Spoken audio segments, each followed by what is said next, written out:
23শে জানুয়ারি এই দিন রয়েছে বসন্ত পঞ্চমী অর্থাৎ সরস্বতী পুজো। ছাত্রছাত্রীরা সরস্বতী পুজোর দিন অর্থাৎ বসন্ত পঞ্চমীর দিন যখন স্নান করবেন, অবশ্যই স্নানের জলে কিছু পরিমাণ হলুদ গুঁড়ো দিয়ে স্নানের জলে দিয়ে দেবেন। এরপর সেই জল দিয়ে স্নান করবেন।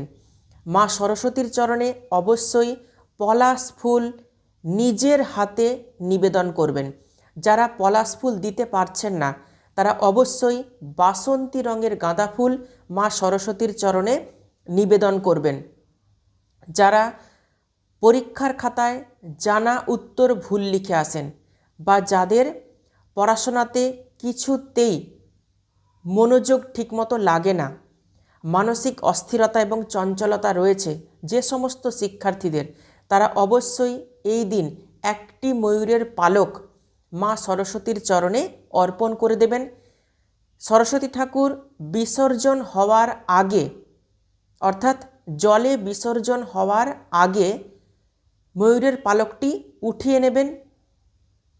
এরপর কি করবেন, আপনি যেখানে পড়তে বসছেন সেই পড়তে বসার পূর্ব দিকে অথবা উত্তর দিকে অথবা উত্তর পূর্ব কোণে সেলোটেপ দিয়ে ময়ূরের পালকটি দেওয়ালের মধ্যে আটকে দেবেন অথবা একটি ফুলদানির মধ্যেও গুঁজে রেখে দিতে পারেন ময়ূরের পালকটি। এরপর যারা মাধ্যমিক পরীক্ষা দিচ্ছেন, যারা উচ্চ মাধ্যমিক পরীক্ষা দিচ্ছেন বা যারা কলেজের কোনো পরীক্ষা দেবেন, তারা অবশ্যই সবুজ রঙের পেন আগে থেকে কিনে নেবেন, অর্থাৎ বডি কালারটা সবুজ হবে। এই রকম 5-6টা পেন আপনারা কিনে নেবেন যার বডি কালার সবুজ রঙের হবে। এই সবুজ রঙের পেনগুলি মা সরস্বতীর চরণে নিবেদন করে দেবেন। সরস্বতী ঠাকুর বিসর্জনের আগে পেনগুলি তুলে নেবেন। ওই পেনগুলি দিয়ে আপনারা পরীক্ষা দেবেন। দেখবেন পরীক্ষা আপনাদের ভালো হবে, পরীক্ষাতে সফলতা অর্জন করতে পারবেন। সর্বশেষ আপনাদের জন্য শিক্ষার্থীদের উদ্দেশ্যে 2টি সরস্বতী যন্ত্রম দিচ্ছি। এই 2টি সরস্বতী যন্ত্রম দেখুন স্ক্রিনের মধ্যে দেওয়া রয়েছে। সাদা কাগজের মধ্যে সবুজ রঙের কালি দিয়ে অঙ্কন করবেন।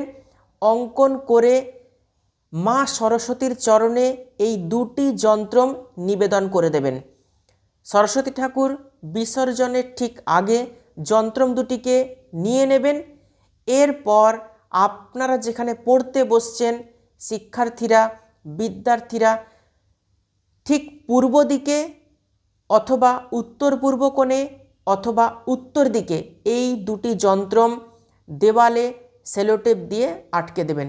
সারা বছর যন্ত্রম দুটি ওই একই জায়গাতে দেওয়ালের মধ্যে থাকবে যেখানে বিদ্যার্থীরা পড়তে বসছেন। এই কাজটি করে দেখুন। যাদের বিদ্যায় কিছুতেই সফলতা আসছে না, পড়াশোনাতে অমনোযোগিতা, কিছুতেই পড়াশোনা মনে রাখতে পারে না, তাদের জন্য অব্যর্থ একটি উপায় বললাম। এই বসন্ত পঞ্চমীর দিন, সরস্বতী পুজোর দিন অবশ্যই এই কাজগুলি করুন, সফলতা অর্জন করতে পারবেন। মা সরস্বতীর কৃপা পাবেন বিদ্যার্থীরা। ভালো থাকুন।